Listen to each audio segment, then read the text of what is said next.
అత్తమ్మ ఇట్లా మాట్లాడుతుండు. నేను పోతా అన్నందుకే నన్ను ఒక దెబ్బేసిండు. ఆగు, నువ్వు ఏడవకాగు. ఏడవకే కాదే, ఆడు పొద్దుగాల ఆగమాగం మీద ఉంటాడు, ఆ పని పోవాలని ఉంటాడు. నువ్వు పొద్దుగాలని అడగల్లా చెప్పు, నేను అవ్వగారింటికి పోతా అని పొద్దుగాలని అడుగుతావా అని కట ఆఫీస్ టైం కాబట్టి ఇటు నువ్వు ఒర్రియబడితివి. ఆ కోపంలో మంట్ర ఒక దెబ్బ తీసే. ఆ దెబ్బ వడుడు ఎందుకు?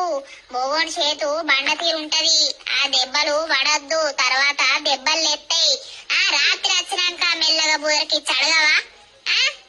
అడుగుతున్నా అత్తమ్మ, మొన్నట్టుండి అడుగుతున్నా. అడిగితే పో అంటలేడు. 2-3 రోజులు ఆగు, 2-3